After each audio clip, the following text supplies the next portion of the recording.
4 signs your leadership is about to come apart. Here's a statement of the blindingly obvious. Strong, effective leadership is better than weak, ineffective leadership.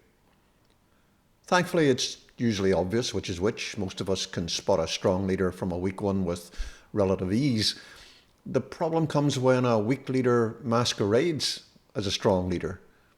Outwardly, they appear effective, dependable, on top of things. But look closely at what they believe to be strong leadership, and what you see is in fact a set of dangerous, destructive behaviours. Behaviours which will eventually strangle the organisation. It's one thing having to work alongside a weak leader who thinks otherwise. Much worse is to find out painfully and over a long time that the culprit is you, that the leadership traits and behaviours you'd thought were strengths are in fact the exact opposite, and that instead of leading your enterprise like an unpinned grenade, you're about to blow it up. Time for some tough love. Here are the 4 most common behaviours of an ineffective leader who thinks otherwise. Recognise any? 1. You know everything. My work involves talking with founder owners and MSEs, most senior executives, about their business, church, charity, organisation, usually for hours, sometimes days at a time. And in doing so, I've noticed an interesting pattern. The weaker the leader, the more they know. When I meet with weak or ineffective leaders, they can and do talk about their organisation for hours, often uninterrupted and without assistance from others.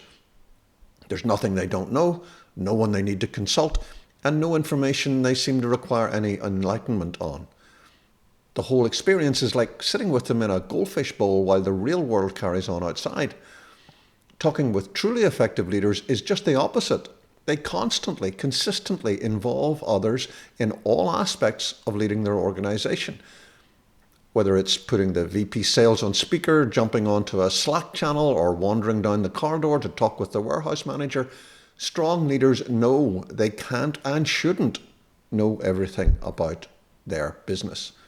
They build strong teams and are proud to depend upon them. 2, you're always busy. Yes, running an organisation or a division, department, project, group or team is time-consuming, sometimes to the point of exhaustion.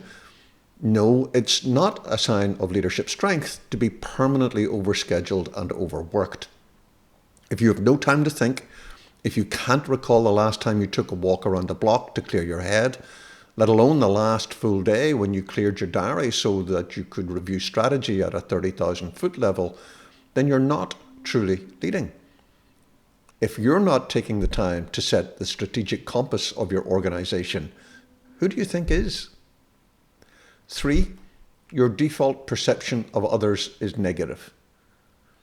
When truly effective leaders talk, one thing becomes noticeable. When discussing others, whether they're employees, vendors, or customers, the conversation typically trends toward the positive.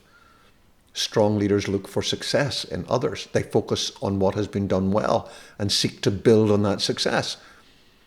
Conversely, ineffective leaders' opinions of others typically trend to the negative. They focus mostly on what has gone wrong and spend most of their time ranging from mildly dissatisfied to irritated. Now, strong leaders aren't Pollyannas. They recognize and firmly correct failure or incompetence, but by default, they expect competence and success. They enjoy pointing it out on others, and they celebrate it often. 4, you have only 2 modes of interaction.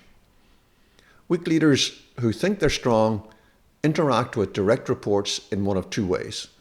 Either they're in charge or they're not there, which means if they're in the room, physically or virtually, they are in charge.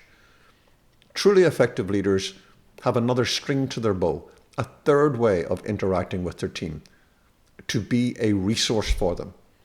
Genuinely strong leaders are confident enough in their position that they don't need to always be at the head of the table.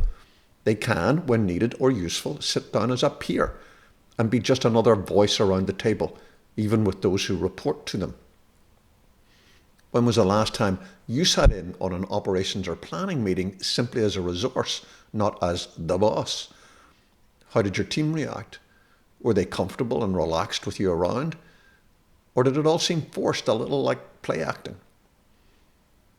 In reviewing the 4 behaviours above, did you experience a sinking feeling of recognition in more than one? If so, it might be time to reverse course.